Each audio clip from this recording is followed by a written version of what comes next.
तमाम खास मेहमान इस वक्त नोएडा स्टूडियो से मेरे साथ जुड़े हुए हैं। फटाफट से परिचय करवा देती हूँ। संजीव उनियाल जी इस वक्त हमारे साथ जुड़े हुए हैं, साथ ही साथ सौरभ दुबे भी हमारे साथ बतौर पॉलिटिकल एनालिस्ट इस वक्त जुड़े हुए हैं। आम आदमी पार्टी से निवांश शर्मा इस वक्त हमारे साथ जुड़े हुए हैं। प्रेम कुमार जी वरिष्ठ पत्रकार इस वक्त हमारे साथ जुड़े हुए हैं। दुष्यंत नागर हमारे साथ हैं। प्रोफेसर अखिल स्वामी भी इस वक्त बतौर पॉलिटिकल एनालिस्ट इस वक्त हमारे साथ जुड़े हुए हैं। लेकिन सबसे पहले संजीव उनियाल जी, आप ही से मैं चर्चा की शुरुआत करना चाह रही हूँ कि आपको क्या बड़ी बात और क्या खास बात इस संकल्प पत्र में नजर आई? मुझे लगता है कि अगर सबसे पहले हिमानी शुरू करें तो शब्द अपने आप में क्या बताता है? संकल्प पत्र। अपने आप से संकल्पता, अपने अंदर दृढ़ विश्वास कि हां मैं संकल्प करता हूं कि मैं प्रतिबद्ध रहूंगा बूढ़ों के प्रति, जवानों के प्रति और महिलाओं के प्रति, पुअर्स के प्रति, फार्मर्स के प्रति।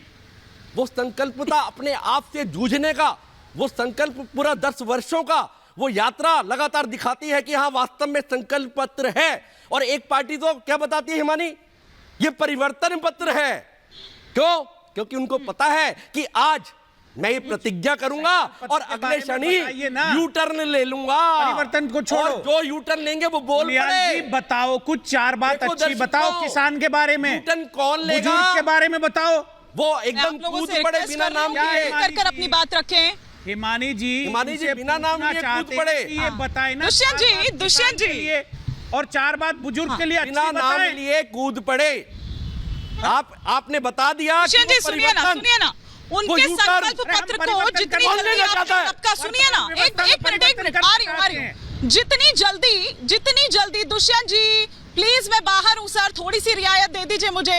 एक कर अगर आप लोग अपनी बात रखेंगे तो मेरा सवाल भी सुनाई देगा। लेकिन दुष्यंत जी इतनी ही मजबूती के साथ और इतनी ही तेजी जो आपने दिखाई कि उधर सुनिए ना, वो प्रेस कॉन्फ्रेंस खत्म नहीं करते हैं और आप लपक लेते हैं, एकदम लपक लेते हैं कि उसमें क्या बोलना है। हम तो आधा घंटा चुप ही रहेंगे। इतना मजबूती के साथ अपने घोषणा पत्र की बातें लोगों तक पहुंचाई होती तो बड़ी बात थी सर। ना जी, हमारी पहुंच वो यमराज की कहानी क्यों सुना रहे थे? चिंता मत करिए, हम तो आज इनसे सुनना चाहते हैं। सारा समय इनको दे दो, लेकिन ये किसानों के लिए, बुजुर्गों के लिए संकल्प पत्र में क्या चीजें कृपया हमें बताएं।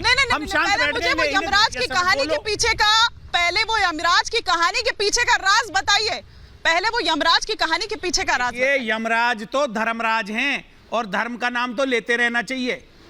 ये देखिए, धर्मराज का एक नाम धर्मराज भी है। धर्म की स्थापना और न्याय की स्थापना करना धर्मराज का काम है, तो धर्म का नाम लेते रहना चाहिए। और धर्म की बात अगर हम कहीं सुन सकते हैं तो वो कांग्रेस के मीडिया हेड से ही सुन सकते हैं आज के समय में। और तो कोई धर्म की और न्याय की बात कहां हो रही है? उद्योगपतियों की बात हो रही है और तो कोई जो भी बात हो रही है। लेकिन मैं पुनः इन्हें अवसर देना चाहता हूं, ये बताएं संकल्प पत्र में किसान के लिए क्या है और बुजुर्ग के लिए क्या है। अगर ये नहीं बता सकते तो मैं बताऊंगा कि इन्होंने किसान का और बुजुर्ग का जीवन कैसे दुश्वार कर दिया। हिमानी, आप बताएंगे? मैं बताऊंगा। वो एक कहावत है ना, पंचों की मात सर माथे पर पतनाला यहीं बहेगा। लगातार आपने मौका दिया है तो मुझे बोलने नहीं दे रहे संजीव जी। और अपने आप बोलिए। संजीव जी, लेकिन राहुल गांधी ये कहते हैं तुरंत, राहुल गांधी ये कहते हैं कि महंगाई और रोजगार कहीं नजर नहीं आया इस पर। भाई महंगाई सामने नजर आ रही है आपको। कल मैंने देखा कि टोटल जो लोगों का पेट्रोल पूरे संसार में लगभग है 300 साढ़े 300 रुपए लीटर है। जो पड़ोसियों की सब्जी है, प्याज जैसी सब्जी, 250 रुपए किलो है। और भारतवर्ष में क्या हालत है? अभी देखिए दोबारा से 2 रुपए लीटर पेट्रोल कम हुआ, डीजल कम हुआ, 92-94 आ गया है। और हमारा ग्रोथ ओवरऑल इकोनॉमिकली हम देखें तो तीसरी 5वीं शक्ति बन चुकी है। इकोनॉमी 5वीं शक्ति बनने से के बाद तीसरी शक्ति की तरफ लगातार बढ़ रहे हैं हम।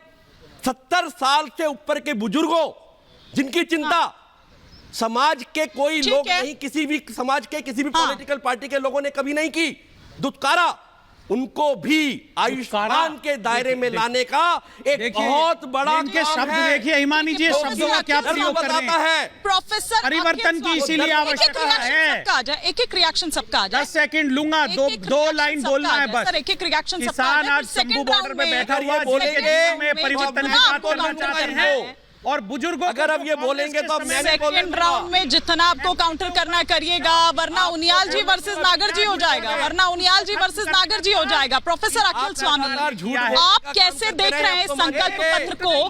क्या खास बात आपको इसमें लगी? सुनिएगा ना, अब तो पास कर सुनिएगा। देखिए फिर आपको मेरा सवाल ही नहीं समझ आएगा। टाइम पर इलेक्शन दुष्यंत जी और संजीव जी, दुष्यंत जी और संजीव जी, सवाल तो सुनेंगे सर। प्रोफेसर अखिल स्वामी, आपको क्या खास बात लगी और क्या वाकई ये संकल्प पत्र में जो तमाम बातें हैं वो ये दिखाती है कि ये वो विजन है जिस विकसित भारत की बात करते हैं वो 47 तक, और साथ ही साथ वो 400 पार का जो नारा दिया गया है, क्या इससे पार पा पाएंगे? मतलब इसके जरिए, संकल्प पत्र के जरिए।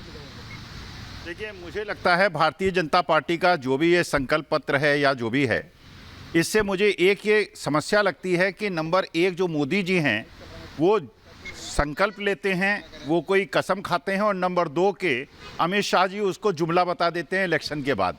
सबसे बड़ी समस्या ये है। यहाँ जितने लोग पैनल में बैठे हैं 70 साल से ज़्यादा की उम्र का केवल मैं हूँ।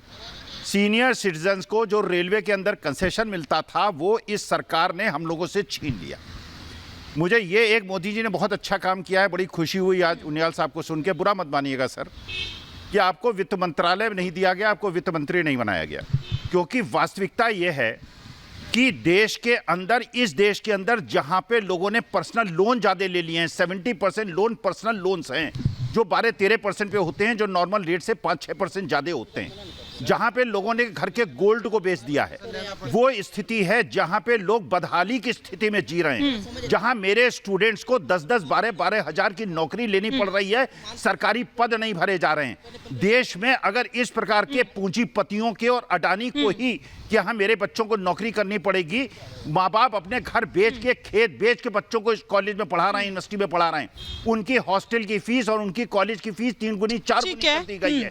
महंगाई तब होती है जब डिमांड होती है मार्केट में परचेजिंग पावर नहीं है, अमीरों के हाथ में सारी शक्ति और सारा धन एकत्रित हो गया है, गरीब आदमी संघर्ष कर रहा है, मेरे जैसा आदमी संघर्ष कर रहा है, और सीनियर सिटीजन का जो रेलवे का कंसेशन इन लोगों ने छीना है, हाँ। इसका श्राप लगेगा, हम बूढ़े लोगों का श्राप लगेगा, सफेद बाल वालों का श्राप लगेगा। बताइए सौरभ दुबे जी, वो कह रहे हैं कि श्राप लगेगा बुजुर्गों का। नहीं, श्राप नहीं लगेगा, बल्कि आशीर्वाद मिल रहा है, और 2014 से मिल रहा है, एक लंबे अरसे से। देखिए, गरीब, युवा, महिला, किसान, लोकतंत्र और संविधान, इनको मजबूत करने का संकल्प है। लगातार 2014, उसके बाद 2019 जनता का जो भरपूर आशीर्वाद प्रधानमंत्री श्री नरेंद्र मोदी जी को मिला, वो इस बात का स्पष्ट प्रमाण है कि प्रधानमंत्री जी इस देश की जीत की, इस देश के विकास की जीत की गारंटी बन गए, प्रामाणिक गारंटी बन गए। और जिस प्रकार से अभी बात कर रहे थे कि 70 साल, देखिए मैं बहुत भावुक हूं। आज उन्होंने एक घोषणा की आयुष्मान योजना की कि 70 साल के जो भी व्यक्ति हैं, चाहे वो गरीब हो, चाहे मध्यम वर्गीय हो या फिर संपन्न परिवार से हो, सभी को आयुष्मान योजना का लाभ मिलेगा। मतलब 5 लाख रुपए की फैसिलिटी उनको दी जाएगी। जिस प्रकार से आप देखती हैं अनाथ आश्रम में बुजुर्ग पड़े हुए हैं, उनको कोई पूछने वाला नहीं, उनके लिए सोचने वाला है तो कौन है? प्रधानमंत्री नरेंद्र मोदी। महिलाओं के प्रति अगर सोचने वाला कोई व्यक्ति है तो कौन है? प्रधानमंत्री नरेंद्र मोदी। किसानों को अगर जो है लगातार जो है धन निधि दे करके उनको मजबूत करने का प्रयास किया है तो किसने किया है? प्रधानमंत्री नरेंद्र मोदी। युवाओं के लिए जो मुद्रा योजना थी 10 लाख, उसको 20 लाख कर देने का संकल्प लिया। ठीक है सौरभ दुबे जी, आ रही हूँ। अब एक रिएक्शन निवांश शर्मा जी और प्रेम कुमार जी का भी। अब एक रिएक्शन, क्विक रिएक्शन, एक निवांश शर्मा जी भी और प्रेम कुमार जी का भी।